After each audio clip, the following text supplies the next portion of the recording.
हाँ देखना बच्चों, तो आज हम लोग बात करते हैं थोड़ा सा और बाइनोमियल थ्योरम में। ठीक है, तो आज देखना हम लोग बात करें थोड़ा सा binomial theorem of any index. सुना, अभी तक हमने सुना जो बाइनोमियल एक्सपांशन पढ़ा था वो बेसिकली हमने 1 प्लस एक्स की पावर एन का हमने फॉर्मूला पढ़ा था, जैसे n c zero plus n c one into x plus n c two into x का स्क्वायर। तो तभी फिजिबल था जब तुम्हारा एन जो होता था वो सिंपली क्या होता था, पॉजिटिव इंटीजर होता था। ठीक है, अब हम लोग बात करें कि अगर एन अगर सर पॉजिटिव इंटीजर अगर नहीं हो, मीन्स अगर नेगेटिव इंटीजर हो या सिंपली कुछ फ्रैक्शनल नंबर हो, तो फिर हम लोग कौन सा फॉर्मूला यूज करेंगे।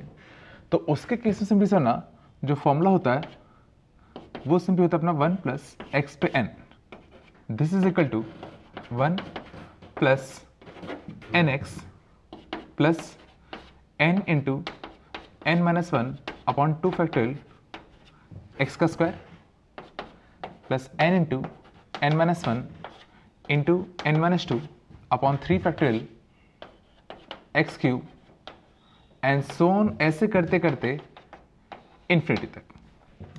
ठीक है, तो sir this is the formula for binomial theorem for any index. Means इस केस में n कैन बी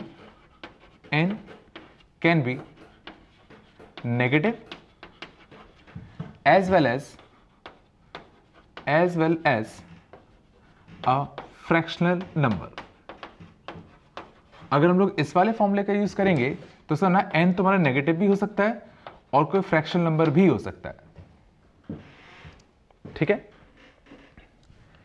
तो सर ना एक्चुअल में हमने जो बाइनोमियल थ्योरम फॉर पढ़ा था अभी तक, जो NC0 NC1x वाला, वो बेसिकली इसी का एक सब पार्ट था।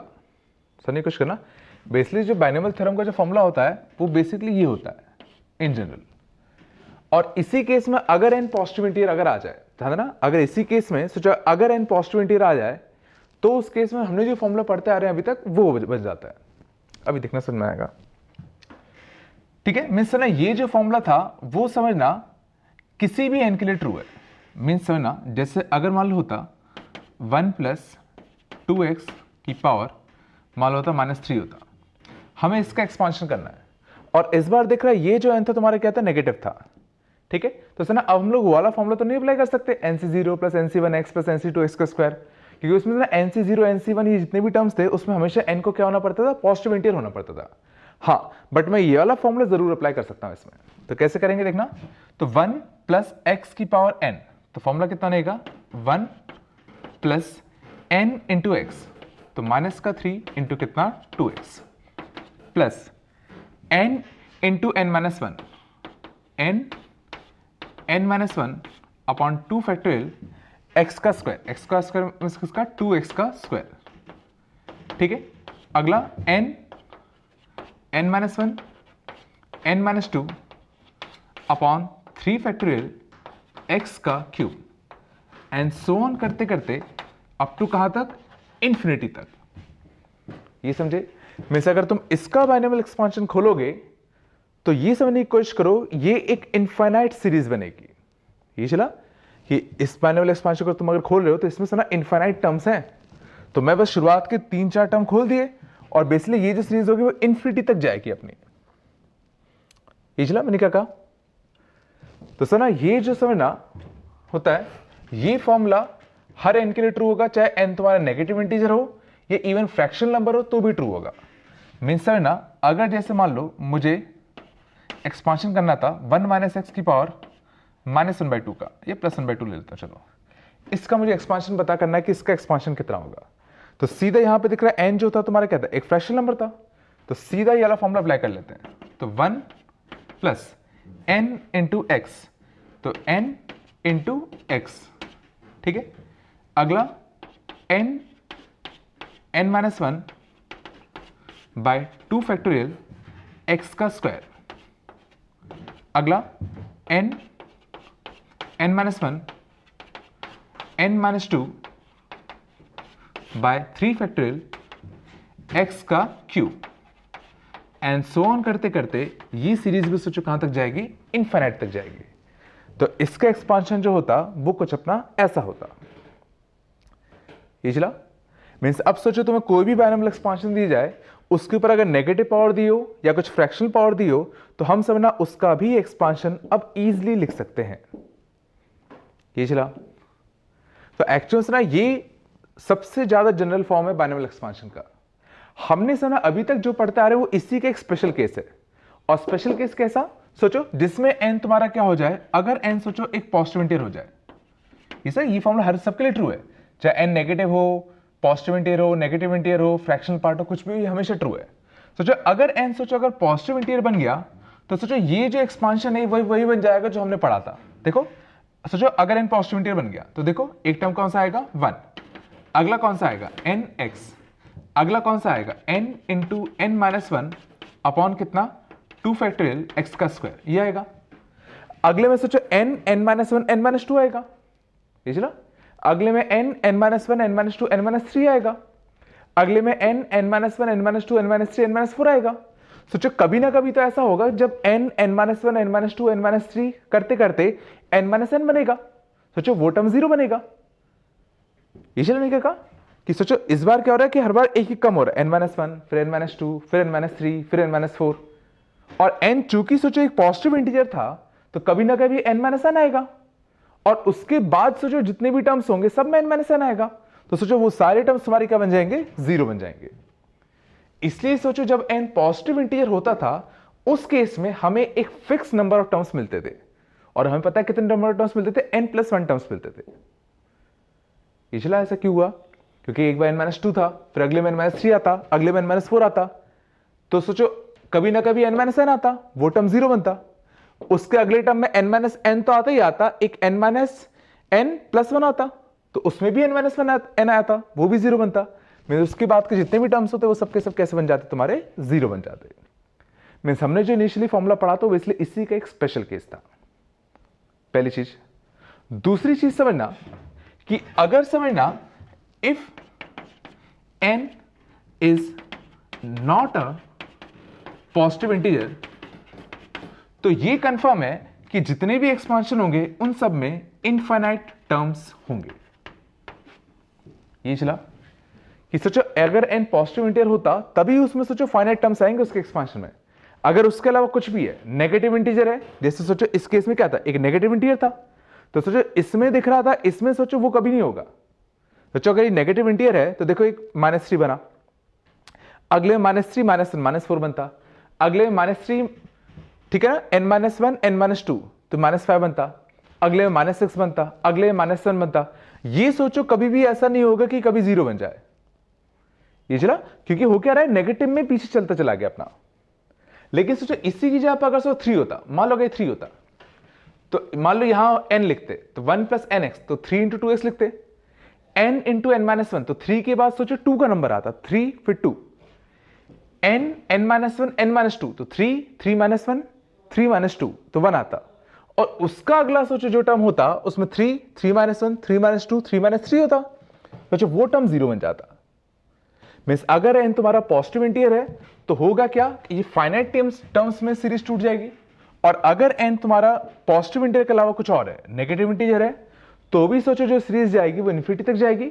और अगर फ्रैक्शनल पार्ट है, समझो फ्रैक्शनल है, बेसिकली फ्रैक्शनल नंबर है, तो भी जो सीरीज होगी तुम्हारी क्या जाएगी, इनफिनाइट तक जाएगी।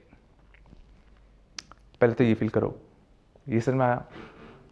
ठीक है, तो ये हमने देखा कि बेसिकली किसी भी अब n के ऑर्डर का जो एक्सपांशन होगा वो हम लोग कैसे लिखेंगे।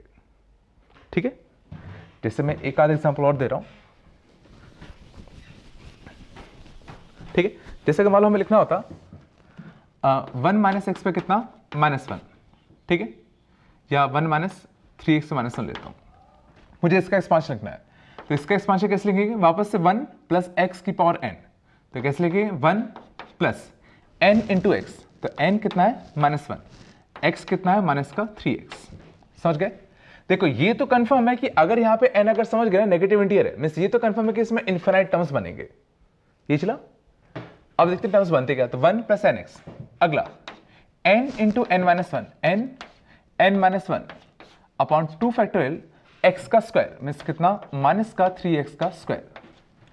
अगला टर्म n-1 n-2, समझ गए ना, अपॉन कितना 3 फैक्टोरियल, और कितना x का क्यूब, ये बनता एंड सो ऑन। सोचो ये जो सीरीज होती तुम्हारी इन्फिनिटी तक चलती रहती, पिछला। और इसको सोचो अगर मैं सिंप्लीफाई करूं तो ये देखना काफी अच्छा बन जाएगा। देखो 1 प्लस 3x 2/2 कैंसिल आउट हो जाता, तो ये कितना बनता 3x का कितना होल स्क्वायर। यहां से देखो 3 2 1 3 फैक्टोरियल, नीचे भी 3 फैक्टोरियल, और साइन देखो तो माइनस माइनस माइनस और एक और माइनस, 4 माइनस मीन्स ये भी किसका आता प्लस का, तो 3x का कितना होल क्यूब। तो शायद समझ में आ गया हो कि अगला टर्म कितना आता 3x पे कितना whole 4 and so on infinity तक। तो सोचो इसका एक्सपांशन मैंने किया तो सोचो कुछ ये बना, और सोचो बनना भी चाहिए था। तो देखो ये क्या लिख रखा है, ये सोचो एक जीपी ही तो है। सोचो एक ऐसा जीपी जिसका कॉमन रेशियो 3x है, तो इसका समेशन ऑफ इनफाइनाइट टर्म्स कितना आएगा a/1 माइनस का r, ये था। और देखो यही इसका r होता है, ये चला, ठीक है। ये समझ में आ गया, मीन्स तुम कैसे भी करोगे मैथ्स हमेशा सही रहेगी, ठीक है, इसमें कोई दिक्कत नहीं। तो इसमें से ना एक और चीज सोचो मैं कह सकता हूं, जैसे सोचो अगर मैं कहूं देखना 1 प्लस, मान लो जैसे अगर ये होता 5x की पावर, मान लो जैसे अगर मान लो यहां कुछ होता अपना -2, तो सोचो मैं कह रहा हूं इस केस में सोचो इसका एक्सपांशन करो, तो इसका एक्सपांशन करो तो कितना आएगा 1 प्लस x की पावर n, तो 1 प्लस nx ये बनता। अगला कितना होता n इंटू n माइनस 1, तो -2 -1 n माइनस 1 अपॉन 3 फैक्टोरियल और कितना x का स्क्वायर, ये बनता। अगला कितना बनता n minus 1 n minus 2 upon, एक मिनट ये 2 आएगा शायद, 2 फैक्टोरियल आएगा ना, अपॉन कितना 3 फैक्टोरियल और कितना x का क्यूब एंड सो ऑन करते करते कहां तक तुम्हारा इन्फिनिटी तक। तो इसमें एक चीज गौर करना, देखो पहला टर्म तो कितना बनेगा 1, अगला कितना बनेगा माइनस का कितना 10x, अगला से जो भी बनता नेगेटिव नेगेटिव पॉजिटिव का बनता, और 2 से 2 कट जाता, तो ये कितना बनेगा 25 इंटू 3, मतलब बेसिकली मैं ये बताना चाहता हूं 75x का स्क्वायर। अगला देखना माइनस माइनस माइनस 3 माइनस, तो किसका बनेगा माइनस का, और 3 फैक्टोरियल 6, ये 6 कट गया तो 125 और कितना 4, ठीक है, ठीक है, तन जाएगा 500 ना, तो 500 इंटू कितना x का क्यूब एंड सो, ठीक है। तो ना मैं बेसिकली बता रहा हूं कि ध्यान देना, देखो दो जगह साइन होते हैं, एक यहां पे एक यहां पे। अगर सर ना यहां पे और यहां पे सर ना ऑपोजिट साइन है, ध्यान देना यहां पे और यहां पे अगर ऑपोजिट साइन है तो सर ना टर्म्स जो आ रहे हैं वो अल्टरनेट प्लस माइनस आ रहे हैं, plus minus plus minus plus minus so on.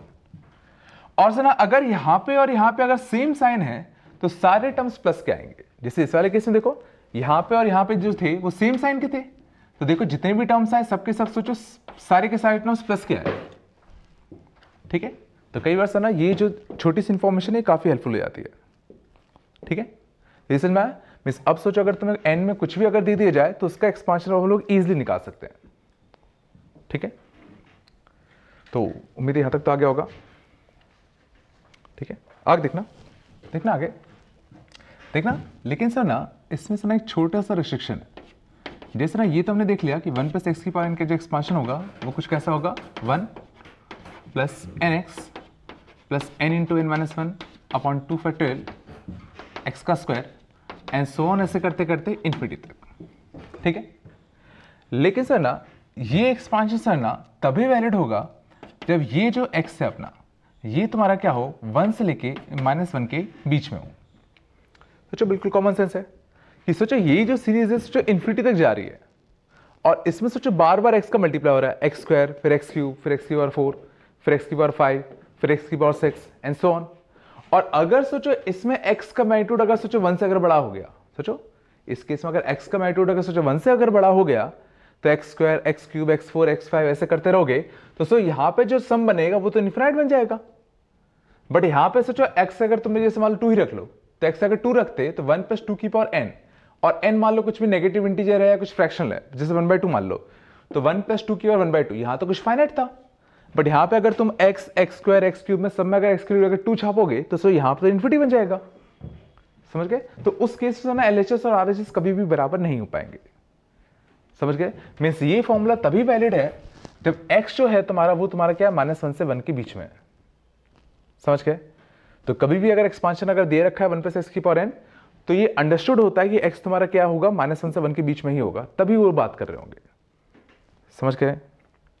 ठीक है, और सही बात भी है। सोचो अभी हमने जो निकाला तो उसमें जीपी का सम आ गया था, देखो 1 - 3x और -1 का, बट सोचो तभी तो वैलिड था जब जो कॉमन रेशियो था 3x वो तुम्हारा क्या हो -1 और 1 के बीच में हो, समझ गए? तो एक चीज का रखना।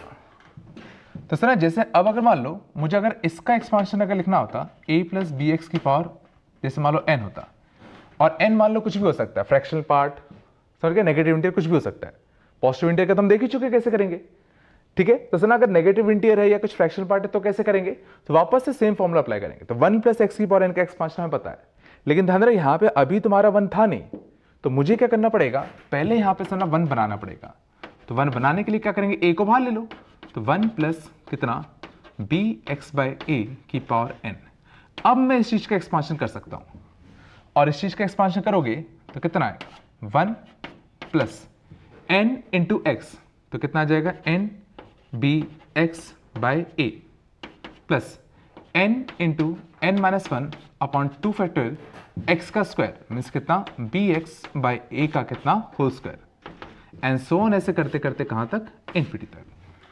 तो इसका एक्सपांशन करना होता तो वो कुछ ऐसा बनता, समझ गए? तो पहले अगर यहां पे 1 नहीं है तो पहले 1 बना लो, फिर जैसे नॉर्मल हमने एक्सपांशन सीखा सीधा वही लगा दो, ठीक है? यहां तो कोई दिक्कत नहीं।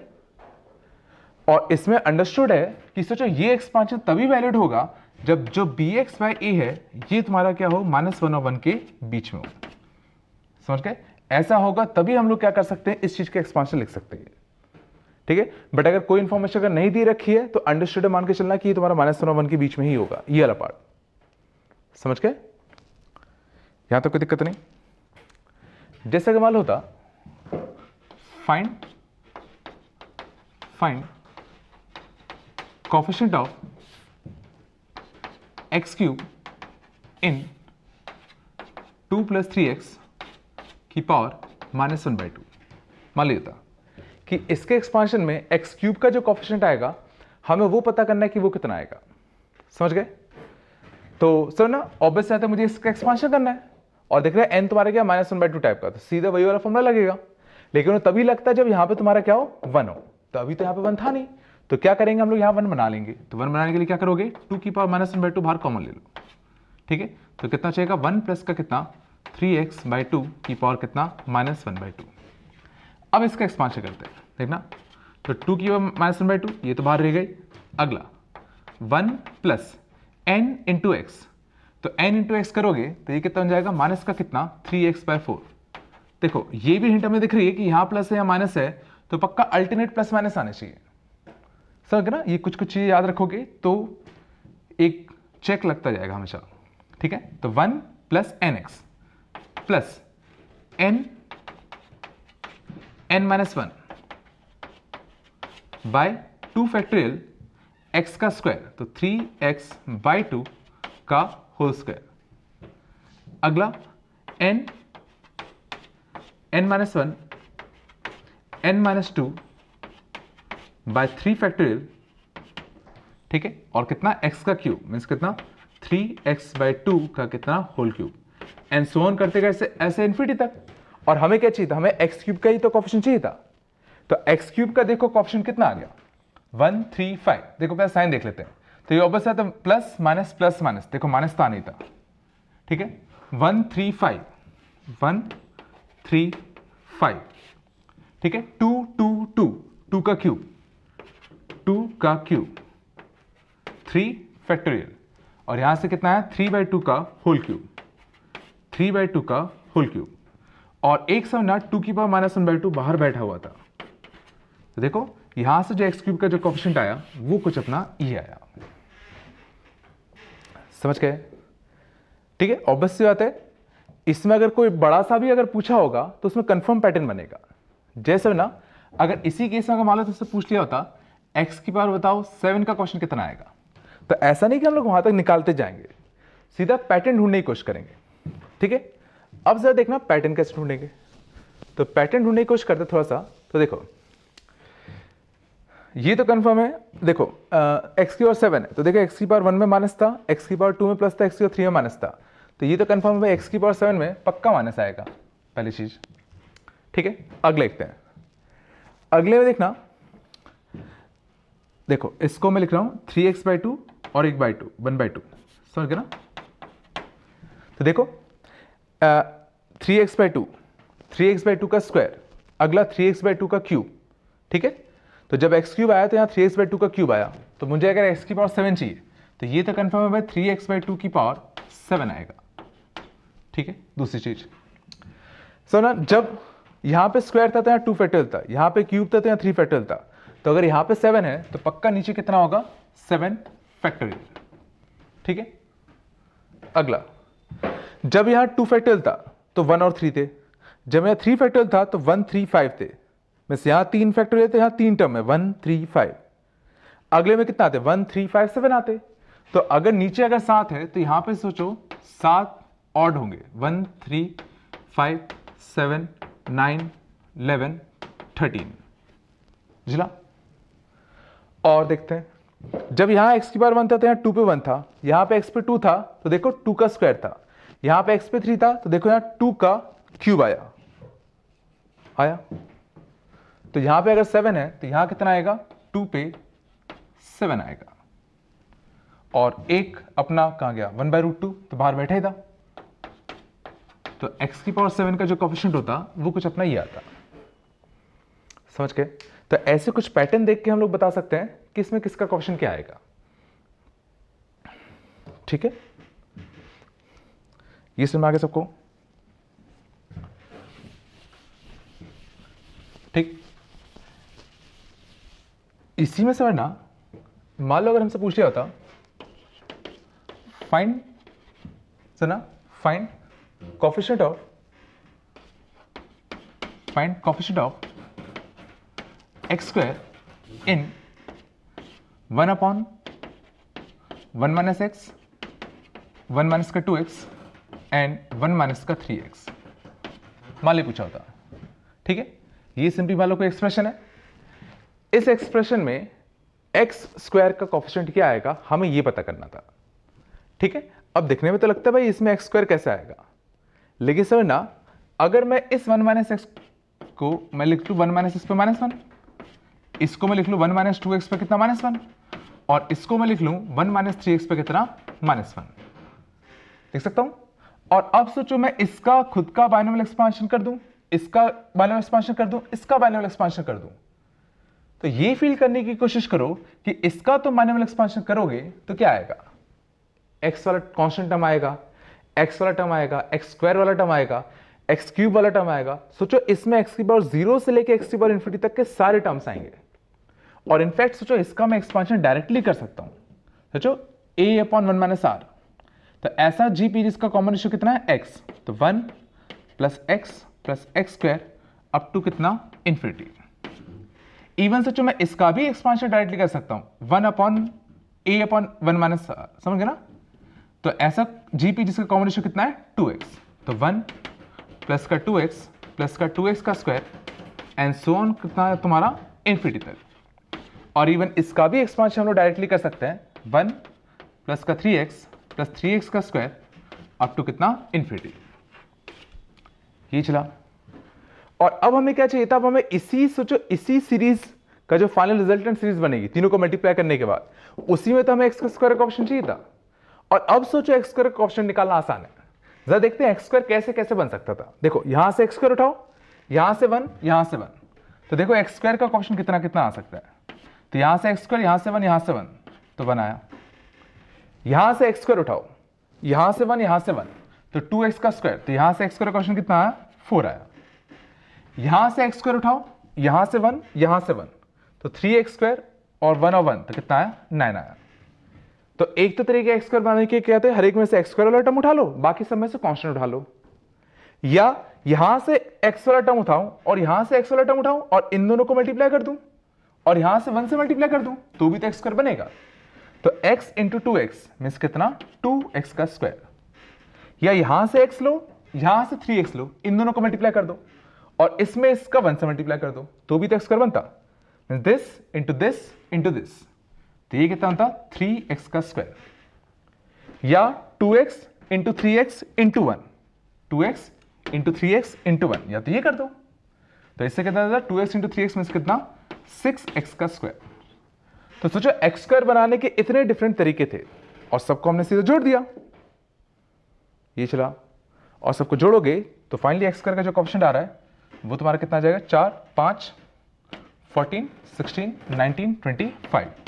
तो x स्क्वायर का जो कोएफिशिएंट आएगा इस केस में तुम्हारा कितना आ जाएगा 25 आ जाएगा। ठीक है, ये समझ में आया सबको? ठीक है, इसमें कोई दिक्कत तो नहीं। तो इस तरीके से समझना, हम लोग इन एक्सपांशंस पे भी हम लोग किसी भी एक्स का कोएफिशिएंट निकाल सकते हैं।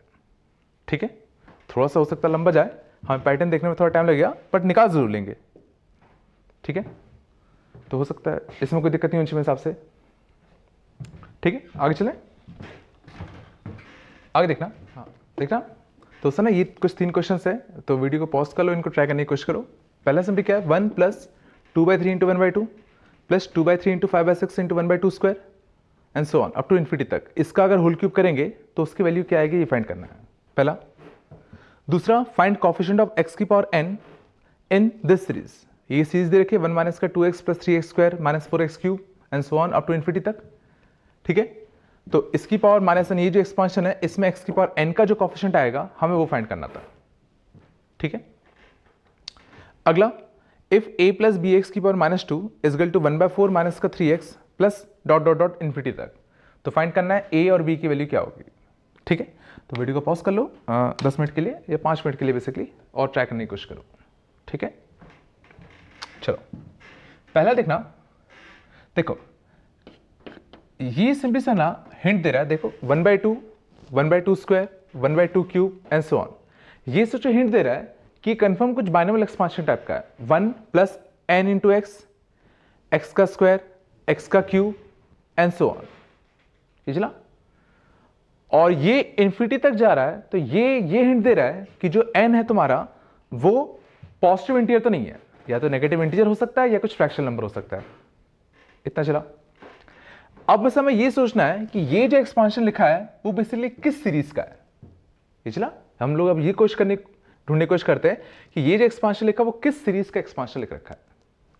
तो मैं मान लेता हूं कि ये सोचो किसी 1 प्लस ax की पावर n, मान लेते हैं ये कुछ इसका एक्सपांशन लिख रखा है। देखो यहां 1 तो आना ही है, क्योंकि अगर यहां कुछ और होता तो यहां भी कुछ और आता, पर यहां चूंकि 1 तो ये तो कंफर्म है ये 1 होगा, बट x का कोएफिशिएंट क्या होगा हमें नहीं पता, और ये जो पावर n है वो भी हमें नहीं पता। हाँ ये जरूर पता है कि n जो होगा पॉजिटिव इंटीजर तो नहीं होगा।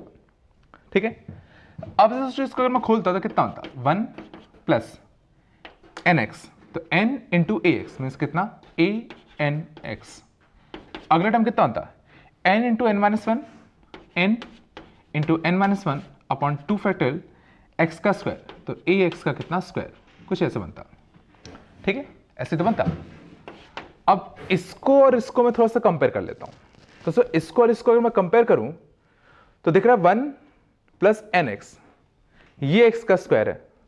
ठीक है, तो ये तो साफ से समझ में आ रहा है, देखो x का स्क्वायर, x का क्यूब, तो ये तो कंफर्म है। यहां सोचो कुछ 1/2 टाइप का आ रहा होगा, तभी तो 1/2, 1/2 का स्क्वायर, 1/2 का क्यूब ऐसा बनेगा। ये चला है, और एक और चीज देख रहे देखो यहां प्लस, यहां प्लस, यहां प्लस, सब जगह प्लस ही प्लस है।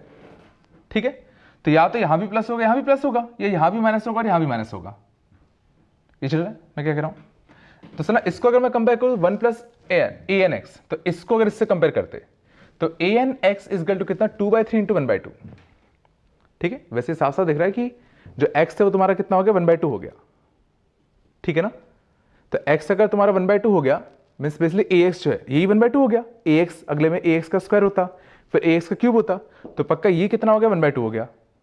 और यहां दिख रहा है 2/3 था, तो मीन्स पक्का यहां पे ये जो रहा होगा ये तुम्हारा कितना रहा होगा 2/3 टाइप का रहा होगा। अब क्वेश्चन उठता है प्लस का कि माइनस का। सोचो, ध्यान देना चाहिए। अगर मान लो प्लस का 2/3 होता, मान लो प्लस का 2/3 होता, तो देखो एक्सपांशन कैसा होता 1 प्लस nx, तो 1 प्लस 2/3 इंटू ax। अगला कितना होता n इंटू n माइनस 1, तो 2/3 और 2/3 माइनस 1, तो ये समझना नेगेटिव आ जाता। बट यहां पर चूंकि देखो सारे के सारे टर्म्स पॉजिटिव थे, मीन्स पक्का है ये तुम्हारा नेगेटिव रहा होगा। इसलिए मैंने कैसे सोचा ये नेगेटिव होगा, कि सोचा अगर ये प्लस का होता तो पहला n इंटू ए एक्स, अगला n into n minus one, तो 2/3 माइनस वन, तो देखो यह नेगेटिव बन जाता। अगला सोचो 2/3 माइनस वन, 2/3 माइनस टू, तो दो नेगेटिव आ जाते, फिर पॉजिटिव आता। ये समझ में क्या कह रहा हूं, मीन्स पक्का ये नेगेटिव रहा होगा। और देखो नेगेटिव से फायदा क्या है, पहला nx, अगले में सोचो n माइनस वन, तो -2/3 माइनस वन, तो देखो 2/3 और कुछ 5/3 टाइप का बन रहा है अपना। ये चला, मीन्स इसका जो एक्सपांशन था कुछ इस फॉर्म का होना चाहिए। और देखो चूंकि सारे के सारे टर्म्स मुझे प्लस चाहिए था और ये नेगेटिव आ गया, तो पक्का है नेगेटिव होना ही पड़ेगा। ठीक है, अब इसको थोड़ा वेरीफाई कर लेते हैं। तो देखो 1 प्लस n इंटू एक्स, यही बनता। अगला n 2/3 minus one upon 2 factorial x का स्क्वायर 1/2 का स्क्वायर, देखो 1/2 का स्क्वायर, 2/3 माइनस वन 5/3 और एक 2, तो देखो 5/6 वही बन गया। अगला कितना होता, 2/3 -2/3 माइनस वन, -2/3 माइनस टू, देखो अगला टर्म कितना होता, माइनस का 2/3 माइनस टू अपॉन कितना 3 का फैक्टोरियल, देखो 2/3 5 8 2 5 8 और देखो 3 3 3 और देखो यहाँ 1 2 3 था, तो देखो 3 एक 2 इसका दे दो 6, एक 3 इसका दे दो 9, वही बन गया। मीन्स ये जो लिखा था वो बेसिकली इसका एक्सपांशन लिख रखा था, पता नहीं आया कि नहीं आया। ठीक है, और ये लिखा क्या है बेसिकली 1/2 की पावर कितना, 1/2 की पावर कितना माइनस का 2/3, मीन्स कितना 2 की पावर 2/3 और 2 की पावर 2/3 मीन्स कितना 4 की पावर कितना 1/3। और इसका अगर मैं क्यूब करूंगा तो 4 की पावर 1/3 का अगर क्यूब करोगे तो ये जो आंसर आएगा तुम्हारा, ये तुम्हारा कितना आ जाएगा 4 आ जाएगा। ठीक है, तो पहला वाला पार्ट समझ में आ गया सबको कि पहले वाले पार्ट का तुम्हारा कितना आ जाएगा 4 आ जाएगा। अगले पार्ट में देखना, अगले पार्ट में चाहिए था फाइंड कोएफिशिएंट ऑफ x की पावर n इन दिस की पावर माइनस n, इसके एक्सपांशन में। ठीक है, अब सोचो ऑब्वियस है इसमें सोचो x की पावर n ढूंढने जाओगे तो काफी बहुत सारे टर्म मिलेंगे, लेकिन सोचो ये कुछ ना कुछ हिंट दे रहा है। देखो x x square x cube up to infinity तक, मीन्स ऐसा फील हो रहा है कि सोचो ये पक्का किसी ना किसी बाइनोमियल का एक्सपांशन लिख रखा है। ये चला, चूंकि नंबर ऑफ टर्म्स हमारा इनफाइनाइट है, मीन्स पक्का इससे क्या फील आ रही है कि ये पक्का किसी ना किसी बाइनोमियल एक्सपांशन लिख रखा है ये अपना। अब बस हमें यही तो फाइंड करना है कि कौन सा बाइनोमियल एक्सपांशन है। ठीक है, अब ये पता करने के लिए कौन सा बाइनोमियल एक्सपांशन है, वापस से क्यों ना मैं इस चीज को इससे कंपेयर कर दूं। ये चला, तो इस चीज को अगर मैं इससे कंपेयर करूंगा तो देखना वापस से 1 प्लस an इंटू एक्स। ठीक है, तो an इंटू एक्स के लिए -2, अगला n into n minus one upon 2 factorial ax का स्क्वायर। ठीक है, तो ये हिसाब से समझ में आ रहा था कि यहाँ ax का स्क्वायर था, तो देखो यहाँ पे an की वैल्यू कितनी थी -2 था, है ना। यहां से अगर मैं इसको कंपेयर करूं इससे, तो 1 को 1 से कंपेयर किया, an को -2 से कंपेयर करते, तो an को किससे कंपेयर करते -2 से। ये चला, अगला n into n minus one upon 2 factorial, n into n minus one upon 2 factorial into a का स्क्वायर, इसको किससे कंपेयर करते 3 से कंपेयर करते। ठीक है, अब दो इक्वेशन दो वेरिएबल, हमें a और n की वैल्यू फाइंड करनी है यार, है समझ में। ठीक है, an -2 था और ये कितना था कुछ 3 था अपना। अब हमें a और n की वैल्यू फाइंड करनी थी। अब a और n की वैल्यू फाइंड करनी है, इसमें देखते हैं। तो यहां पे देखना an, ठीक है, तो ये बन जाएगा ना। तो यहां से देखना a स्क्वायर था तो 2a थे, तो a के मैं इसको दे दूं, तो यहाँ पे an के लिए मैं 2 छाप देता हूँ, -2 छाप देता हूँ, तो माइनस का 2 इंटू यहाँ से कितना जाएगा a टाइम्स ऑफ कितना n-1 अपॉन कितना 2 फैक्टोरियल इक्वल टू कितना 3, ये बनता। यहाँ से 2 से 2 कट जाएगा, यहाँ से कितना जाएगा माइनस का an और कितना प्लस का a इक्वल टू कितना 3, और वापस से an के लिए -2 छाप दो, तो -2 अगर छाप दोगे तो यहाँ कितना जाएगा 2, तो a तुम्हारा कितना आ जाएगा 1, और a अगर 1 आ गया तो n तुम्हारा कितना आ जाएगा -2। तो यहां से हमने कंपेयर करके निकाल लिया कि ये जो एक्सपांशन लिख रखा है वो किसका लिख रखा है 1 प्लस ax की पावर n का लिख रखा था, और इसमें a क्या था तुम्हारा 1 था और n कितना था -2, मींस ये बेसिकली 1 प्लस x की पावर -2 का एक्सपांशन लिख रखा है। ये चला, ठीक है, और 1 प्लस एक्स की माइनस 2 का एक्सपांशन अगर लिख रखा था, ठीक है, तो सोचो ये क्या लिख रखा है 1 प्लस एक्स की माइनस 2 और उस पर माइनस एन, तो ये बेसिकली क्या बन जाएगा तुम्हारा 1 प्लस एक्स पे कितना 1 प्लस एक्स पे कितना 2n, ये चला। और अब हमें इसी के एक्सपांशन में तो x की पावर n का कोएफिशिएंट चाहिए, तो ध्यान देना डायरेक्टली 2n मत कह देना, क्योंकि हमें नहीं पता इसमें ये जो n था वो तुम्हारा एक इंटीजर था या नहीं था, हो सकता है कुछ फ्रैक्शन हो, समझ गए, हो सकता है कुछ अपना फ्रैक्शन था, तो हम डायरेक्टली 2n नहीं कह सकते। हाँ, लेकिन 2n की करस्पॉन्डिंग जो होता है वो जरूर कह सकते हैं, मीन्स 1 2 3 4 अप टू कितना 2n, समझ गए ना। और यहां पे 1 2 3 अप टू कितना n और 1 2 3 अप टू कितना n, ये जरूर कह सकते हैं। ये चला कि हम सीधा 2n तो नहीं कह सकते थे, हाँ, बट 1 2 3 अप टू 2n और 1 2 3 अप टू n और 1 2 3 अप टू n, ये जरूर कह सकते हैं। ये चला मैं कैसे कहा कि सोचो जो नॉर्मल एक्सपांशन होता है वो कैसा होता है 1 plus n x n into n minus 1 by 2 factorial x का स्क्वायर, एक्स क्यूब का कितना होता है n into n minus 1 into n minus 2 by 3 factorial x का क्यूब, वही तो होता है।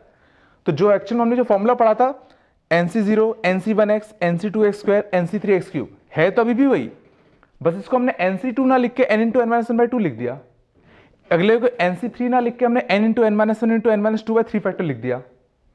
तो वैसे ही सिंपली इस वाले केस में 2n ना लिख के 1 into 2 into 3 up to 2n और 1 इंटू 3 अप टू n और ऐसे लिख दें इसको। पिछला मैं क्या कह रहा हूं, ठीक है, क्योंकि हमें नहीं पता कि इसमें n क्या है तुम्हारा, समझ गए। हाँ, अगर n अगर तुम्हारा इंटीजर अगर दे रखा होता तो बिल्कुल सही, इसको हम लोग फिर 2n लिख सकते थे, या 2n का फैक्टोरियल अपॉन n का फैक्टोरियल n का फैक्टोरियल ये लिख सकते थे। कुछ आ भी रहा है कि नहीं आ रहा सर में, ठीक है, थोड़ा होता है। मीन्स कुल मिला के ये समझ में आना चाहिए कि अगर कभी ऐसी सीरीज अगर दी है और तुम्हें पूछा है ये किसका एक्सपांशन है, तो सीधा ऐसे कंपेयर करके निकाल सकते हैं। किसको कंपेयर कर दो 1 प्लस अल्फा एक्स की पावर n से, और उससे क्या करो अल्फा और n के लिए निकाल लो, समझ गए। चलो अगले लिखते हैं। अगले क्या था, जैसे इस वाले क्वेश्चन में सेम ही था, जैसे a प्लस बी एक्स की माइनस 2 इसका एक्सपांशन हमें दे रखा है और हमसे पूछा a और b क्या है, इंडायरेक्टली वही तो पूछ रखा है हमसे। तो देखो इसको पहले हम लोग सिंप्लीफाई कर लेते हैं, तो इसको सिंप्लीफाई करेंगे तो देखो इसका एक्सपांशन अभी तो हम लोग नहीं लिख पाते, ठीक है, तो क्या करते पहले हम लोग a से बाहर निकालते, तो a बाहर निकालते कितना आता a पे माइनस 2 आता, और यहाँ कितना आता 1 प्लस कितना b x बाई a की पावर कितना माइनस 2 ये आता। अब इसको एक्सपांड करते तो कितना बनता 1 प्लस एन एक्स, तो कितना आनेगा माइनस का 2 बी एक्स बाई ए, और इसको मैं कंपेयर कर दूं यहां से किससे 1/4 माइनस का कितना 3x से, तो इसको अगर मैं इससे कंपेयर करूंगा तो देखना ये कितना लिख रखा है 1 बाई ए स्क्वायर, और ये कितना लिख रखा है माइनस का 2b x by a cube, this is equal to कितना 1/4 माइनस का कितना 3x, यहां से कंपेयर कर दो, तो यहां से कंपेयर करोगे तो ए स्क्वायर इज इक्वल टू कितना आ जाएगा 4 आ जाएगा, तो ए स्क्वायर इज इक्वल टू 4 आ गया, मींस ए कितना आ गया प्लस माइनस का 2 आ गया, कुछ भी हो सकता है। और यहां से कंपेयर करेंगे तो माइनस का 2b by a cube, minus का 2b by a cube is equal to कितना माइनस का 3 और ए क्यूब, ठीक है, तो यहां से कितना आ जाएगा, अब a तुम्हारा 2 भी हो सकता था माइनस 2 भी हो सकता था, है ना, 2 भी हो सकता था माइनस 2 भी हो सकता था, ठीक है, दोनों हो सकते हैं, तो ठीक है। तो जैसे अगर मान लो 2 होता तो 2 होता तो कितना आता अपना 2 होता तो 8 बनता, कटता 4 बनता, तो 4 और 3 कितना बनता 12, पता नहीं सही कहा ना,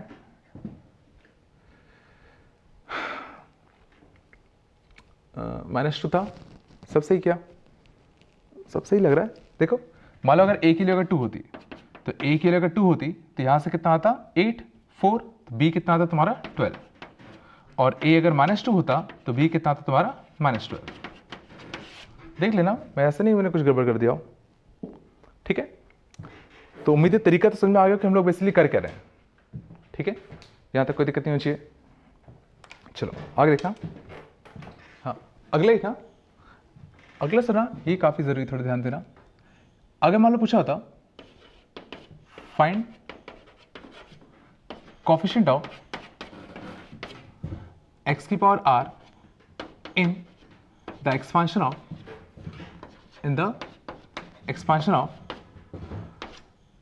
1 माइनस ए एक्स पे कितना minus n, where n is a positive integer, n is a positive integer. समझ ना, इसमें n पॉजिटिव इंटीजर है लेकिन ये तो टोटल माइनस n है, मीन्स ये पक्का जो पावर है वो सिंपली क्या है, एक नेगेटिव इंटीजर है। ये चला, सोचो अगर ये पूरा ही पॉजिटिव इंटीजर होता तो ये तो सिंपली बाइनरी क्वेश्चन बन जाता जो हमने पहले पढ़ रखा है। बट इसमें क्या था, n पॉजिटिव इंटीजर था बट एक एक्स्ट्रा माइनस पहले से लग रखा है, मीन्स इस पे जो टोटल पावर है वो एक नेगेटिव है। ये चला, मैं क्या कह रहा हूं, तो जैसे हमसे ये पूछा गया था, देखते हैं तो इसको एक्सपांड करने की कोशिश करते हैं। तो 1 माइनस ए एक्स की पावर कितना माइनस एन, देखते हैं। तो ये तो कंफर्म है यहां भी नेगेटिव है यहां भी नेगेटिव है, तो सारे टर्म पॉजिटिव आएंगे। आएगा क्या, देखते हैं। तो 1 प्लस एन एक्स, तो एन इंटू ए एक्स। अब लिखते हैं एन, समझ गया ना, ये भी नेगेटिव था ये भी नेगेटिव था इसलिए पॉजिटिव बन गया। अगला n minus 1 upon 2 factorial x का स्क्वायर, ये बनता। अगला n minus 1 n minus 2 upon 3 factorial x का क्यूब, एंड सो ऑन करते करते ऐसे इन्फिनिटी तक बनते। यहां तक कोई दिक्कत नहीं। अब इनको थोड़ा सिंप्लीफाई कर लेते हैं, देखना। तो 1 प्लस ये कितना आएगा ए एन इंटू एक्स। अगले में साइन की अगर बात करेंगे तो देखना माइनस का स्क्वायर पॉजिटिव, एक नेगेटिव यहां से एक नेगेटिव यहां से, दो नेगेटिव काट दो तो कितना बन जाएगा n into n plus 1 by 2 factorial x a x का स्क्वायर। ये चला, इसमें देखते हैं साइन, देखते हैं 1 माइनस 2 माइनस 3 माइनस 4 माइनस, वापस से प्लस होना भी चाहिए था, तो सारे नेगेटिव उड़ा दो। तो n plus 1 n plus 2 upon 3 factorial a x का होल क्यूब। तो शायद उम्मीद है समझ में आ गया होगा कि अगला जो टर्म होगा वो कितना होगा, n plus 1 n plus 2 n plus 3 upon 4 factorial a x की पावर कितना 4, एंड सो ऑन ऐसे करते करते कहां तक, इन्फिनिटी तक। ठीक है, और इस बार ध्यान देना क्वेश्चन में दे रखा था ये जो n था वो एक पॉजिटिव इंटीजर था।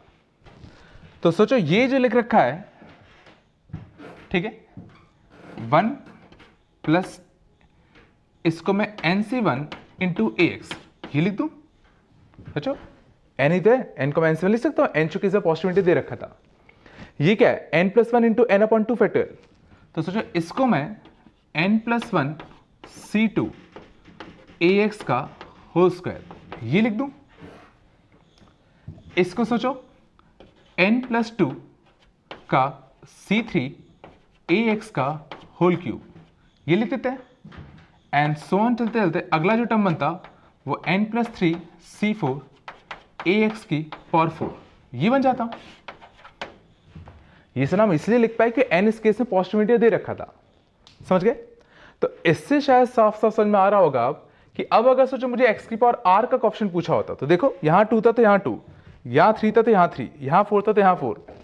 तो अगर सोचो मुझे x की पावर r का कोएफिशिएंट चाहिए तो पक्का ax की पावर r वाला जो टर्म होगा उसमें पक्का यहां पे r आएगा, और यहां 2 था तो यहां 1, यहां 3 था तो यहां 2, यहां 4 था तो यहां 3। तो अगर यहां r है तो उससे एक कम यहां होगा, तो n plus r minus 1 means इसके एक्सपांशन में जो कोएफिशिएंट ऑफ x की पावर r आएगा, सोचो जो कोएफिशिएंट ऑफ x की पावर r आएगा वो कितना जाएगा, n plus r minus 1 c r, obviously आते हैं a पे r। तो बेसिकली तुम्हें ये चीज याद रखनी है, n प्लस r माइनस 1 कितना सी आर। अभी बता रहा हूं कैसा, पहले समझ में आया क्या हुआ, और देखना इसका मतलब है क्या। बेसिकली इसका मतलब सिंपली ये देखना, यहां तक कोई दिक्कत नहीं। जैसे अब समझना अगर तुमसे पूछा होता फिर से ना, जैसे और सर हमने किस एक्सपांशन वाली बात की, जब यहां पे ना 1 माइनस ए एक्स था, ठीक है, मीन्स यहां भी माइनस था यहां भी माइनस था। तो जैसे समझना अगर पूछा होता 1 माइनस एक्स पे कितना माइनस 3, ठीक है, इसके एक्सपांशन में फाइंड कोफिशिएंट ऑफ x की पावर 8, मान लो ये पूछा होता। ये ध्यान देना, ये काफी इंपॉर्टेंट है, ठीक है। सबसे पहले तो ये समझिए क्वेश्चन हमने करा क्या, हमने सिंपली 1 माइनस ए एक्स की पावर माइनस एन के एक्सपांशन में हमने x की पावर r का कोफिशिएंट ढूंढा, और इस बार कंफर्म है कि ये जो पावर थी वो एक नेगेटिव इंटीजर थी, और एक नेगेटिव हमने एक्स्ट्रा से लगा रखा है, मींस n तुम्हारा क्या होगा, पॉजिटिव इंटीजर होगा। तो ये चीज तभी वैलिड है जब यहां पे जो पावर दिख रही है वो एक नेगेटिव इंटीजर हो। फ्रैक्शन में अगर होगा तो ये चीज काम नहीं करेगी। ये चला मैं क्या कह रहा हूं, और अगर ये नेगेटिव इंटीजर है तो सीधा x की पावर r का जो कोफिशिएंट होगा वो सीधा कितना आएगा, n plus r minus n c r, और अब से ax पे आ रहा था तो a पार तो आएगा।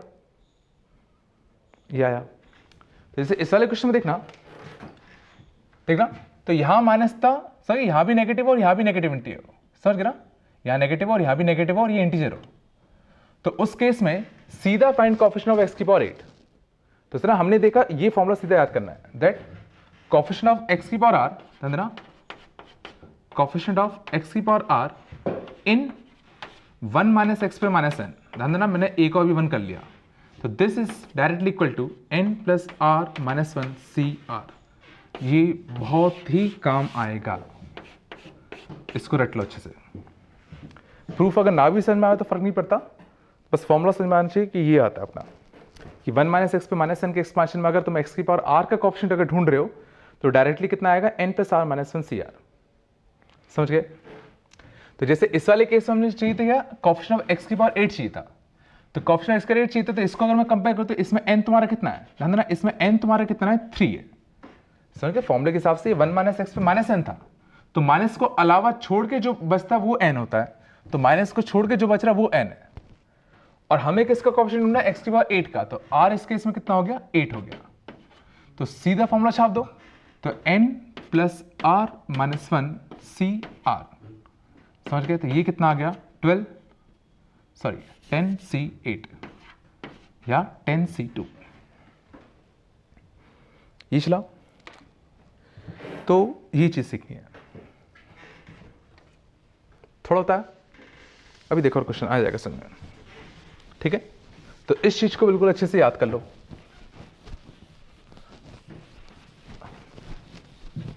अब देखना थोड़ा सा इसका क्वेश्चन देखते हैं। तो जैसे मैं ना मान लो होता फाइंड कोफिशिएंट ऑफ,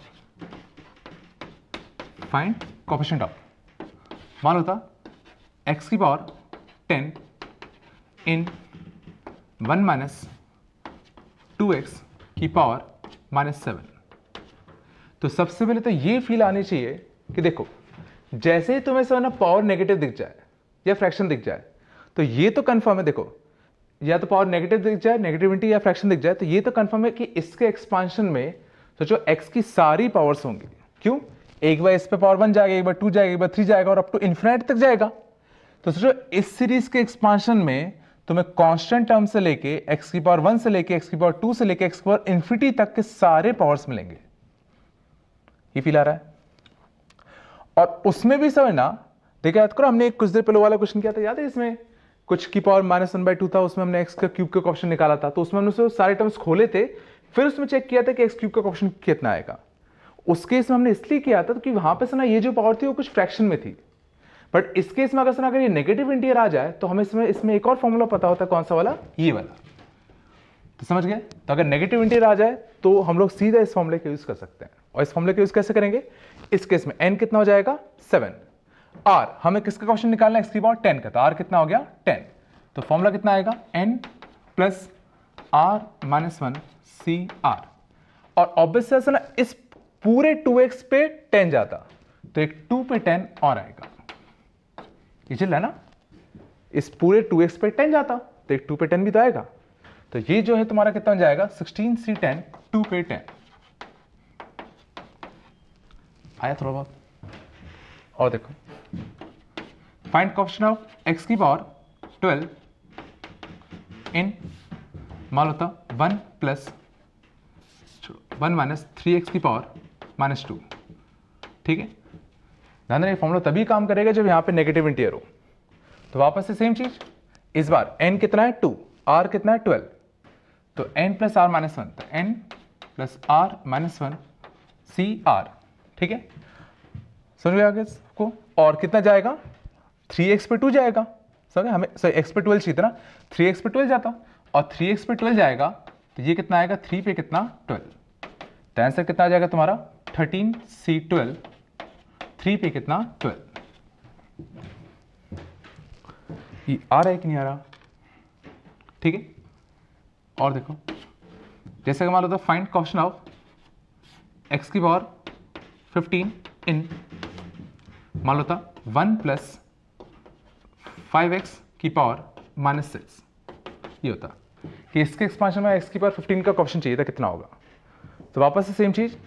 ठीक है, लेकिन इस बार से ना हमें जो फॉर्मूला पढ़ा था वो 1 माइनस एक्स की पावर माइनस n में पढ़ा था, उसके से हमारे यहाँ माइनस आना चाहिए, बट अभी तो माइनस है नहीं।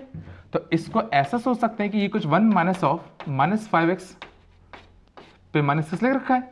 अब तो सोचिए वही वाला फॉर्म बन गया, 1 माइनस समथिंग की पावर माइनस n, और इसमें से होना x की पावर 15 का क्वेश्चन। तो n कितना हो गया इस केस में? 6। r कितना हो गया? 15। तो n plus r minus 1 c r, और ध्यान देना इस पूरे पे 15 जाएगा, और इस पूरे पे 15 जाता तो ध्यान देना एक माइनस 5 पे 15 आता।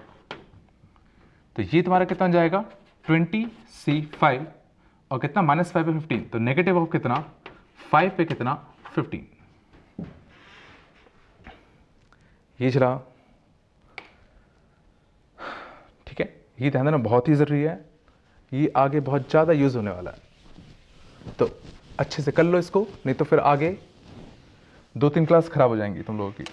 ठीक है, तो इसको अच्छे से समझ लो, नहीं समझ में आता कौन सा फॉर्मूला तो याद कर ही लो कि ये फॉर्मूला होता है। ठीक है, और देखना, जैसा कि मान होता 1 माइनस का एक्स का स्क्वायर की पावर माइनस 6, और मान लो हमें चाहिए था इसमें कोफिशिएंट ऑफ एक्स की पावर 8।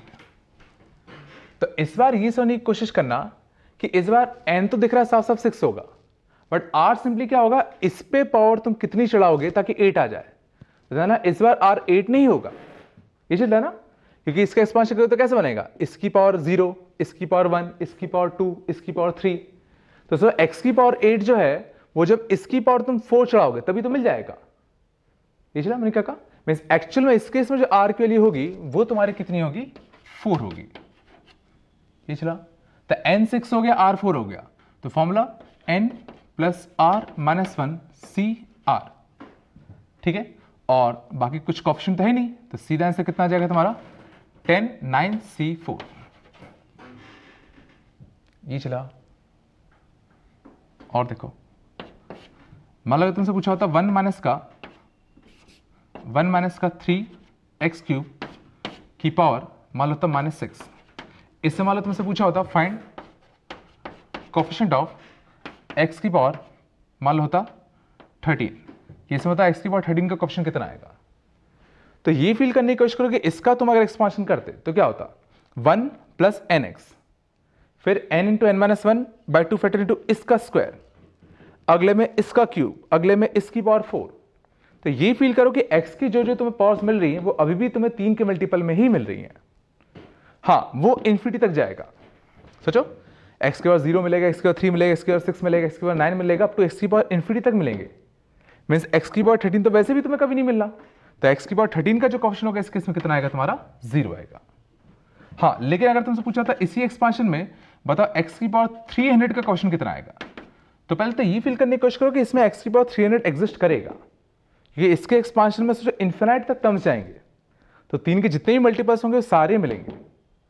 और उसके लिए r कितना यूज करोगे? तो इस पे कितना चढ़ाने पे 300 बनेगा? कितना? 100। तो r कितना हो गया? 100। तो n plus r minus 1 c r, और इस पूरे पे 100 जाता तो ध्यान देना माइनस 3 पे 100 नहीं होगा, 3 पे 100 होगा। वैसे फर्क नहीं पड़ रहा इस केस में, लेकिन ये समझो 3 पे 100 आएगा ना कि माइनस 3 पे 100 आएगा, कि फॉर्मूले में ही 1 माइनस समथिंग पे माइनस 1 होता है, तो फॉर्मूले में एक माइनस पहले से ही आता है। हाँ, अगर यहाँ प्लस आया था जैसे इस वाले केस में आया था तो हम लोग क्या करते? फिर यहाँ माइनस लगाते। ये चला, तो ये तुम्हारा कितना जाएगा? 105 C5, और कितना? 3 पे कितना? 100। इसका आंसर कुछ अपना ही आता। ठीक है, यहां तक कोई दिक्कत नहीं किसी को? देखना बच्चों, तो ये कुछ अपने 3 क्वेश्चन है, इनको ट्राई करो। पहला सिंपली है फाइंड कोएफिशिएंट ऑफ x की पावर 6 इन 3 - 2x to -2। अगला कोएफिशिएंट ऑफ x की पावर 4 इन 2x² - 3x + 1 की पावर -3। और दूसरा कोएफिशिएंट ऑफ x की power 5 in 1 - 2x to -3 into 1 - 3x² पे और कितना -2। ठीक है, तो वीडियो को पॉज करो 10 मिनट के लिए, इनको ट्राई करने की कोशिश करो। तो पहले में देखना, पहले में सुना हमें सुना जो फॉर्मूला पढ़ा था 1 - x पे -n का पढ़ा था, तो वहां पे 1 होना चाहिए। अब यहाँ 1 नहीं है, तो पहले तो क्या करो, इसमें से 3 के और -2 को कॉमन ले लो, तो कितना जाएगा 1 माइनस का कितना 2x/3, ये चला इसकी पावर कितना -2। अब ये हमारा फॉर्म बन गया 1 माइनस सम x की पावर -2, और इसमें हमें क्या चाहिए था, कोएफिशिएंट ऑफ x की पावर 6 चाहिए था। तो n कितना हो गया 2, r कितना हो गया 6, तो n + r - 1 CR। और हमें क्या चाहिए था, इस पे 6 जाता, तो इस पे अगर 6 जाएगा तो कितना जाएगा 2/3 पे कितना आएगा 6, और एक 3 पे -2 तो पहले से बैठ रखा था बाहर, तो ये तुम्हारा कितना बन जाएगा 7C6। ठीक है, 2 पे 6 अपॉन कितना 3 पे 8, पहले का ही आता। समझ गए? अगले में देखना 2x² - 3x + 1। सोचो इसके बड़े अच्छे फैक्टर हैं, देखो इसके रूट क्या है 1/2 है, तो 1/2 इसके रूट्स हैं, तो सोचो ये क्या लिख रखा है इसलिए x - 1 इंटू 2x - 1 और उसकी पावर -3, तो क्यों ना मैं इस पे -3 अलग चढ़ा दूं, इस पे -3 अलग चढ़ा दूं, ये चला, यहां तक कोई दिक्कत नहीं। बट सर हमने जो फॉर्मूला पढ़ा 1 - x पे -n टाइप का पढ़ा था, तो इसको क्यों ना मैं 1 - x पे -3 लिख लूं, एक नेगेटिव बाहर आता। इसको क्यों ना मैं 1 - 2x पे -3 लिख लूं, एक और नेगेटिव बाहर आता, और दोनों कट जाते। ये चला, ये इसलिए लिखा कि हमें जो फॉर्मूला पढ़ा है वो 1 माइनस सम x की power -n, 1 minus sum x की पावर -n, इसका पता है। अब सुना देखो, अब हमें इन दोनों का मल्टीप्लाई करना था। ये चला कि ये सोचो एक सीरीज होती इनफिनिट सीरीज, ये भी सोचो एक इनफिनिट सीरीज होती, और उनको मल्टीप्लाई करने में फाइनली जो सीरीज बन रही है उसमें सोचो हमें क्या चाहिए था, x की पावर 4 का कोएफिशिएंट चाहिए था। तो अब सोचो मैं कह रहा हूं केस बनेंगे। केस क्या बनेंगे कि यहां से तुम उठा लो x की पावर 0 और यहां से तुम उठा लो x की पावर 4। ये चलता है ना कि इसमें सोचो x की पावर सारे x की पावर्स मिलेंगे, इसमें भी x के सारे पावर्स मिलेंगे, तो x की पावर 4 बनाने के क्या क्या तरीके होते हैं, यहां से 0 उठा लो, यहां से x की पावर 4 उठा लो, या यहां से x की पावर 1 उठा लो, यहां से x की पावर 3, यहां से x की पावर 2, यहां से x की पावर 2, यहां से x की पावर 3, यहां से x की पावर 1, यहां से x की पावर 4, यहां से x की पावर 0। ये चला। और सुना बेसिकली शुरुआत के 2 टर्म इसके हमें पता ही होते हैं, ध्यान देना शुरुआत के 2 टर्म्स याद रखा करो, जल्दी काफी इजी होता है। 1 + nx, तो ये कितना है 1 + 3x, आगे की जरूरत नहीं है, इसके भी शुरुआत के 2 टर्म्स याद रखा करो। 1 + nx, तो 1 + कितना 6x। अब देखना, तो हमें क्या चाहिए था, पहले में यहां से x की पावर 0, तो यहां से इसका 0 में इसका कितना 1 वाला, और यहां से कौन सा x की पावर 4 वाला, तो देखो x की पावर 4 का कोएफिशिएंट, देखो हमें क्या चाहिए, अब यहां पे x की पावर 4 का कोएफिशिएंट चाहिए था, तो इसमें x की पावर 4 का कोएफिशिएंट कैसे निकालोगे, r के लिए कितनी हो जाएगी 4, तो 1 इंटू यहां पे x की पावर 4 का कोएफिशिएंट चाहिए था, तो n 3 हो गया r 4 हो गया, तो n + r - 1 CR, और 2 भी कितना जाता 4 जाता, ये चला, ये पहला टर्म आता, प्लस अगला यहां से x की पावर 1 मींस कौन सा 3, और यहां से x की पावर 3, तो यहां से x की पावर 1 का कोएफिशिएंट 3, यहां से x³ का कोएफिशिएंट मींस x³ का कोएफिशिएंट कब आता, जब r3 यूज करते, तो r3 यूज करते तो कितना आता n + r - 1 CR 2 पे 3, ये चला।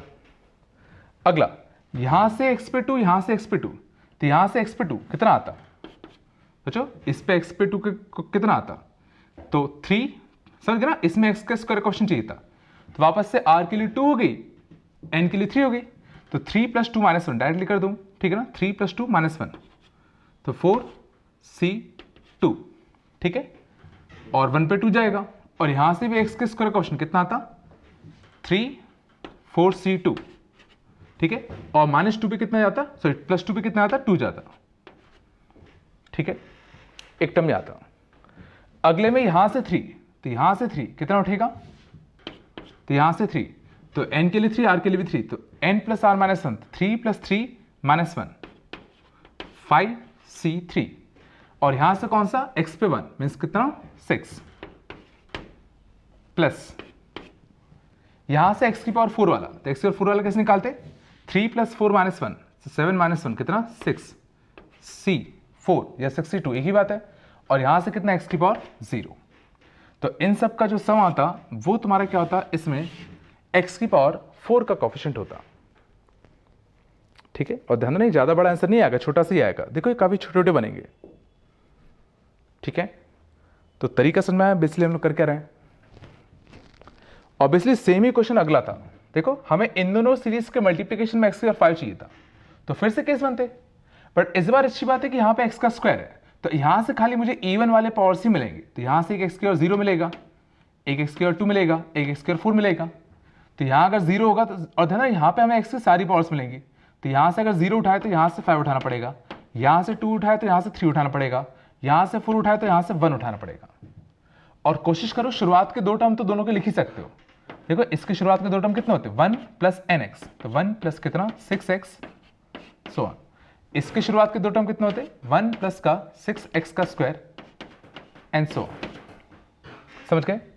तो देखना पहले मैं यहां से x की पावर 0 मीन्स कितना 1, यहां से x की पावर 5, तो r पे 5, r के लिए कितनी हो गई 5, तो 3, अब तो डायरेक्ट समझ में आ रहा होगा ना, 3 + 5 - 1 c5 और कितना जाएगा 2 पे 5, एक टर्म ये बनता, प्लस यहां से 2, तो यहां से x की पावर 2 का कोएफिशिएंट, तो यहां से x की पावर 2 का कोएफिशिएंट कितना आता 6 इनटू यहां से 3, तो r के लिए कितनी हो गई 3, तो 3 + 3 - 1, तो 3 + 3 - 1 c3, समझ गया ना। और कितना आता 2 पे 3 प्लस, ठीक है, यहां से x की पावर 4, तो x की पावर 4 कब बनता, यहां से x की पावर 4 तब बनता जब इस पे 2 जाता, मीन्स r के लिए 2 हो गई, तो r के लिए अगर 2 यूज करोगे तो कितना बनेगा 2, n के लिए भी 2 है, तो 2 + 2 - 1 c2 और कितना जाएगा 3 पे कितना जाएगा 2 जाएगा इनटू यहां से x की पावर 1, तो x की पावर 1 का क्वेश्चन यहां से कितना आता 6 आता। समझ गए। तो इसका जो फाइनल आंसर आता है इसको मैं थोड़ा सिंप्लीफाई कर दे रहा हूं, तो ये कितना बन जाएगा देखना तुम्हारा 5 + 3 8 7c2 7c2 × 2 की पावर 5 7c2 × 2 की पावर 5 प्लस यहां से 5c3 × 2 cube 5c3 × 2 cube into कितना बन जाएगा 6 और लास्ट टर्म कितना था तुम्हारा 2 + 2 4 - 1 3c2 × 3 square 3c2 × 3 square into कितना 6, तो ये इसका आंसर था। ठीक है, तो उम्मीद है कि 1 - x पे -n के एक्सपांशन में अब हमसे अगर कोई भी अगर कोएफिशिएंट अगर पूछा जाए तो अब हम लोग उसको डायरेक्टली जल्दी निकालना सीख गए। इसमें आ रहा है ना हम लोग कैसे कर रहे हैं। ठीक है, कोई दिक्कत तो नहीं इसमें।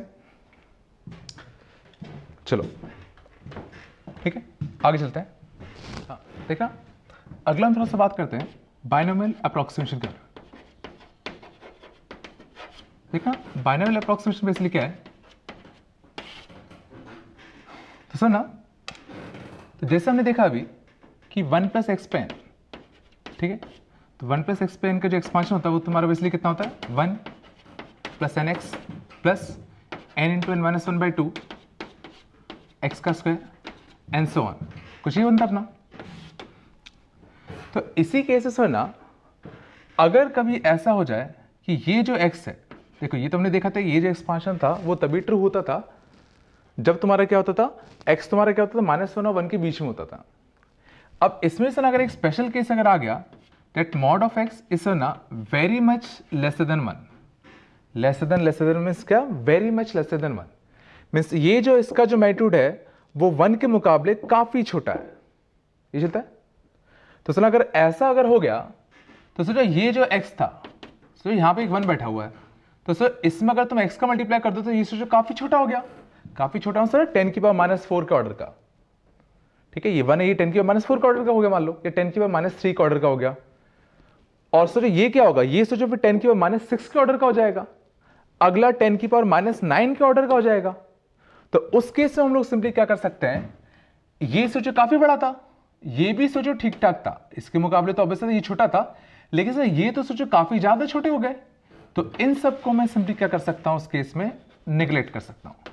या अप्रोक्सीमेट वैल्यू निकालने के लिए मैं डायरेक्टली उस केस में 1 प्लस एक्स की पावर n को सीधा 1 प्लस का nx ये लिख सकता हूं। So this is called binomial approximation, कि अगर x अगर काफी छोटा हो जाए 1 के मुकाबले तो सीधा 1 प्लस एक्स की पावर n को 1 प्लस nx लिख दो। जो कैलकुलेशंस होंगे उसमें 10 की पावर -3 के ऑर्डर तक का एरर होगा, मीन्स काफी कम एरर होगा, समझ गए।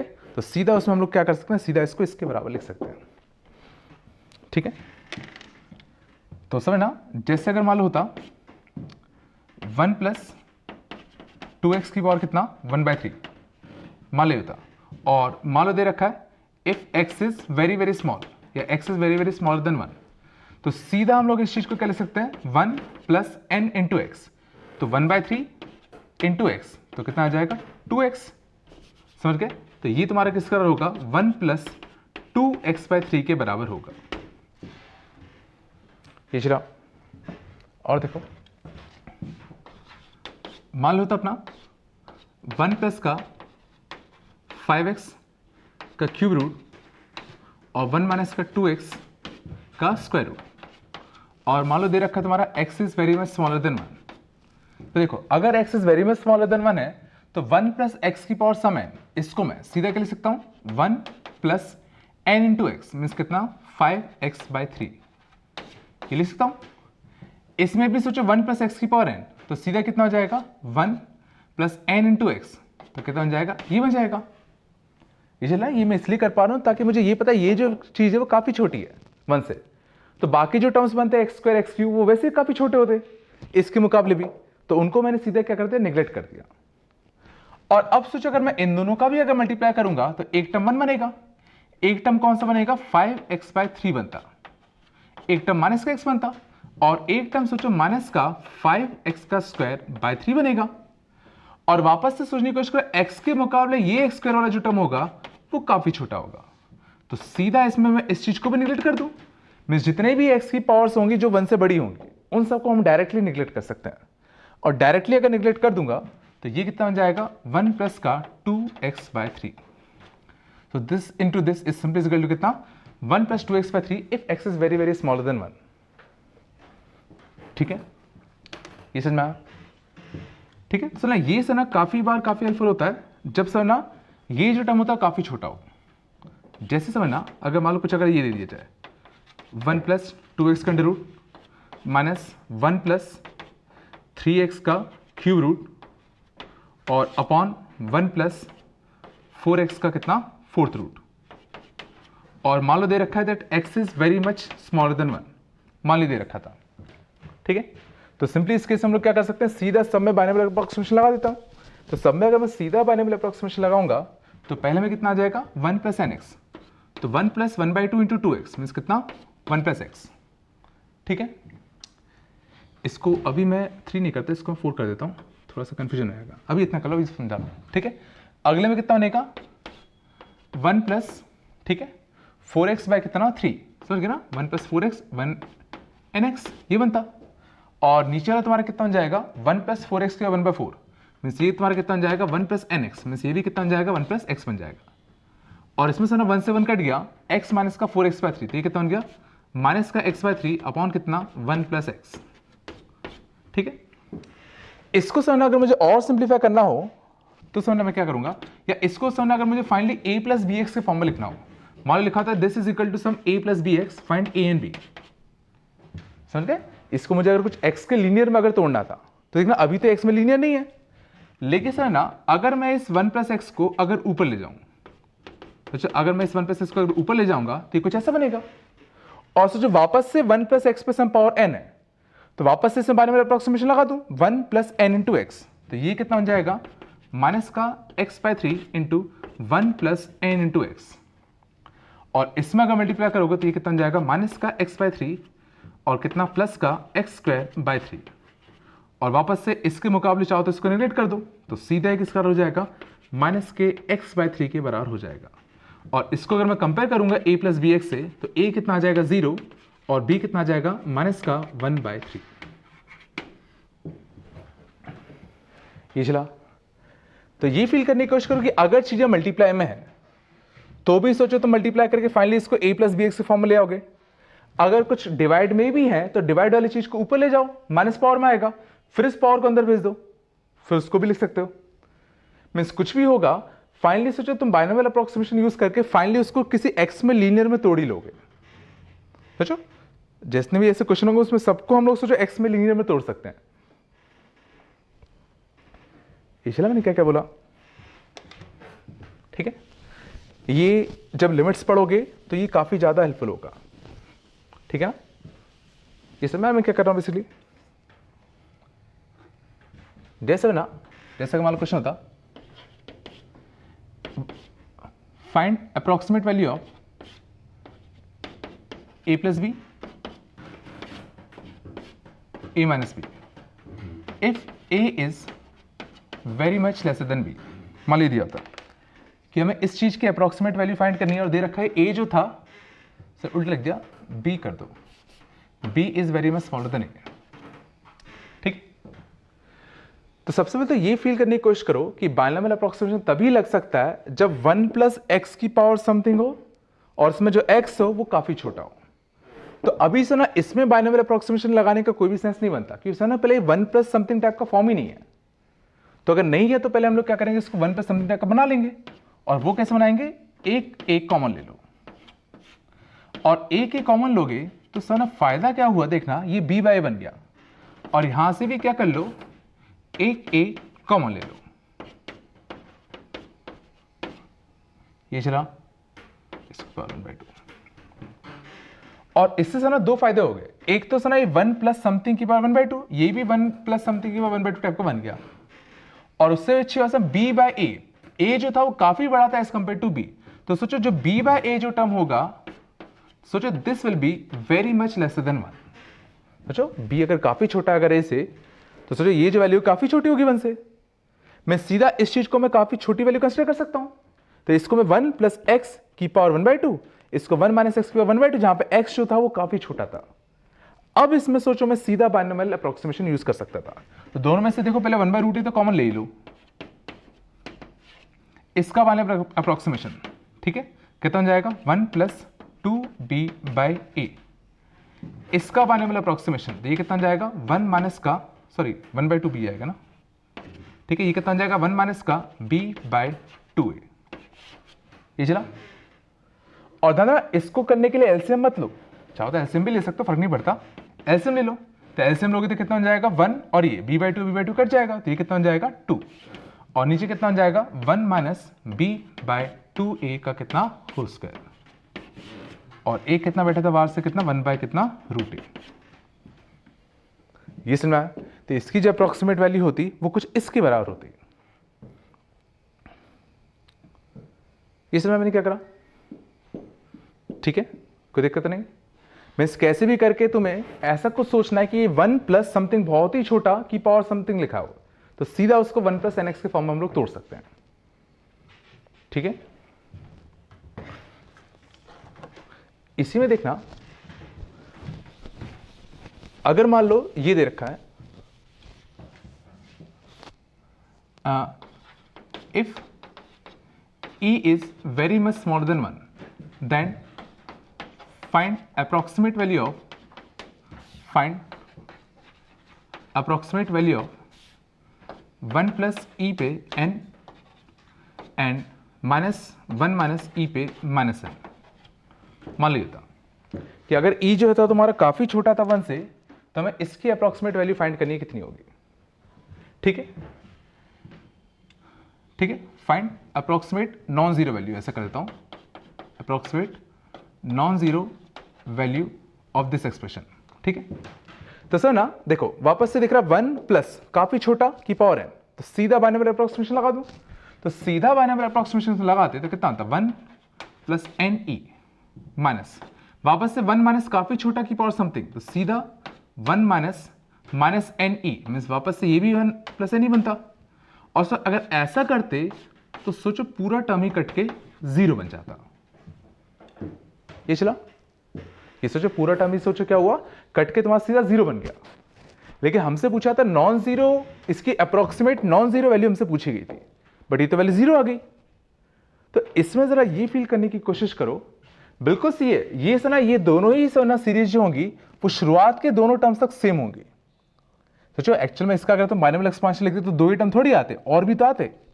इसका भी तुम अगर बाइनोमियल एक्सपांशन लिखते तो 2 ही टर्म थोड़ी आते, और भी आते। तो शुरुआत के 2 टर्म बिल्कुल सही दोनों के बराबर हैं।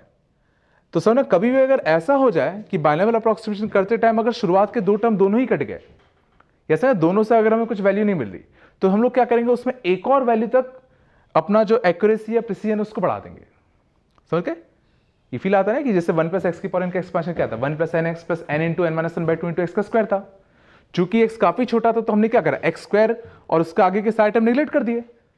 लेकिन सोचो वो हमने इसलिए किया था क्योंकि सोचो 1 + nx, देखो 1 + nx इंटू कितना था, n × n - 1/2 फैक्टोरियल इनका x का स्क्वायर, ये था अपना। तो सुना ये जिंदा बच रहा था, इसलिए मैंने कहा भाई इसके साथ बस इसी को लो, ये तो काफी छोटे हो जाएंगे। लेकिन सोचो अगर ये भी मर गया और ये भी मर गया तो अब तो यही सबसे बड़ा टर्म होगा, तो इसको थोड़ी निगलेक्ट कर सकते हो। ये चला, पहला हम इसको इसलिए निगलेक्ट कर पा रहे थे कि इसके साथ सोचो 1 बैठा हुआ था, या इसके साथ सोचो x बैठा हुआ था, तो इसके मुकाबले काफी छोटा था, तो इसको मैंने हटा दिया। बट इस केस में सोचो ना तो 1 बचा ना तो e बचा, तो सोचो अब 0 बचा, तो 0 के मुकाबले अगला जो टर्म आएगा वो कुछ तो होगा। ये फील आ रहा मैं क्या कह रहा हूं, मैं सब लोग क्या कहते हैं रिस्पेक्ट में निगलेक्ट करते हैं। जैसे अगर मान लो 1 + nx है, इसके से सोचो nx भी काफी छोटा है 1 के मुकाबले, ठीक है, लेकिन चलो तो हमें कुछ हद तक हमें वैल्यू को प्रिसाइज रखना था, इसलिए हमने इसको ले लिया। बट इसको लेना तो बिल्कुल बेवकूफी थी, तो काफी छोटा होता, इसलिए इन सबको निगलेक्ट कर दिया। लेकिन अब क्या हुआ, ये भी चला गया ये भी चला गया, तो कुछ भी नहीं बचा, तो अब तो इसकी वैल्यू कंसिडर होगी। तो इस केस में हम लोग क्या करेंगे, जो अप्रोक्सीमेशन है उसको एक स्टेप और आगे तक खोलेंगे, मींस इसको हम लोग समझना 3 टर्म्स तक खोलेंगे। ये चला, और 3 टर्म्स तक समझ जब इसको खोलता तो देखो पहला टर्म 1 बनता, अगला कितना होता n × e, अगला कितना होता n × n - 1/2 इंटू कितना e का स्क्वायर, और अगले वाले में कितना होता 1 + ne, अगला -n × n - 1 means n into कितना n + 1/2 फैक्टोरियल e का स्क्वायर। समझ गए? आगे के मैं निगलेक्ट कर दे रहा हूं, आगे के मैं छोड़ दे रहा हूं। और अब सुना बिल्कुल से ये दोनों कट जाएंगे, लेकिन अब इन दोनों को सॉल्व कर सकते हैं। तो e का स्क्वायर इंटू n/2, ये तो कॉमन ही आ जाएगा, तो n - 1 - n + 1। समझ गए? तो ये भी कट गया तुम्हारा, तो ये जो वैल्यू है तुम्हारी, ठीक है, ये किस करार आ गई, माइनस का ne²। तो देखो इसकी जो अप्रोक्सीमेट वैल्यू आ गई वो कुछ -ne² के बराबर आ गई। कुछ आ भी रहा है कि नहीं आ रहा असल में, ठीक है। तो सुनना कि सिंपली अगर 1 + x पे n है तो सीधा उसको 1 + nx लिख सकते हो, ठीक है। तो उसमें हम लोग क्या करें, बाकी आगे के टर्म निगलेक्ट करते रहे। बट अगर कभी अगर ऐसा हो जाए कि 1 भी मर गया x भी मर गया, तो अब तो x को लेना ही पड़ेगा, मजबूरी हो गई। सही, तो उस केस हम लोग क्या करेंगे, एक टर्म आगे तक खोल लेंगे। हाँ अगर ये भी कट जाता तो एक और टर्म तक खोलते, फिर उसका इफेक्ट देखते। समझ गए? ये सब ना लिमिट्स में काफी ज्यादा यूज होता है और फिजिक्स में भी काफी ज्यादा यूज होगा, ठीक है, थोड़ा होता है, ठीक है।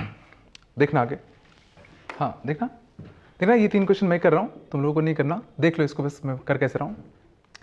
जैसे देखना पहले में तुम्हारा क्या है, लिमिट x टेंड टू 0, ये सिंपली क्या बता रहा है कि x की जो वैल्यू है वो 0 को टेंड कर रही है, मींस x की जो वैल्यू है वो 0 के काफी क्लोज है। तो तुम्हें पूछा गया था इस चीज की वैल्यू क्या आएगी, ठीक है। तो वापस से दिख रहा है x चूंकि 0 के काफी क्लोज है, तो सीधा 1 + x की पावर n, तो सीधा इसमें मैं बाइनोमियल अप्रोक्सीमेशन लगा दूं, तो ये किस करार होगा 1 + nx, तो 1/2 × x मींस कितना x/2। वापस से 1 + x पे सम पावर, तो वापस से 1 + x पे n, तो सीधा इसमें भी मैं बाइनोमियल अप्रोक्सीमेशन लगा सकता हूं, तो ये किस करार हो जाएगा 1 + x/3, ये कुछ इसके बराबर होगा, ठीक है। और अपॉन में कितना था x था, 1 से 1 कट गया, ठीक है, और था x अभी भी 0 को टेंड कर रहा है, x/2 माइनस का x/3, तो ये कितना जाएगा x/6 अपॉन x, तो x कट गया, तो ये किस करार होगा 1/6 के बराबर होगा। ये चला कि अगर हमने बाइनोमियल अप्रोक्सीमेशन से किया तो सीधा सीधा कितना आ गया 1/6 आ गया, ठीक है। सिम अगले में देखते हैं। अगले में क्या था, ये एक्स क्या था, टेंडिंग टू 0 था। तो देखो ये क्या लिख रहा है, 1 प्लस एक्स 1/2। तो वापस से मैं इसमें बाइनोमियल अप्रोक्सीमेशन लगा सकता हूँ। तो कितना हो जाएगा, 1 प्लस एक्स बाई 2। ठीक है, वापस से इसमें 1 प्लस समथिंग जो कि काफी छोटा की पावर 1/2। तो इसमें भी सोचो मैं बाइनोमियल अप्रोक्सीमेशन लगा सकता हूं। तो 1 प्लस एन इंटू एक्स, और एन कितना था, 1/2। और यहां क्या लिख रखा है, माइनस का 2, और कितना, माइनस का 3/2x, ये लिख रखा था। और नीचे क्या बैठा था तुम्हारा सर ना, एक्स का स्क्वायर। ठीक है, अब इसे देखना, 1 प्लस 1 2 माइनस 2 कट गया, यहां पे x/2, यहां 2x/2। ठीक है, तो x/2 प्लस 2x/2 में 3x/2, और माइनस 3x/2, ध्यान देना ये भी कट गया। तो इसके हिसाब से तो तुम्हारा जो आंसर आया वो 0 आ गया। ये चला, ऊपर 0 बन गया, नीचे कुछ भी बना रहे तो ऊपर इसका आंसर 0 आ गया तुम्हारा। लेकिन ध्यान देना ये गलत है।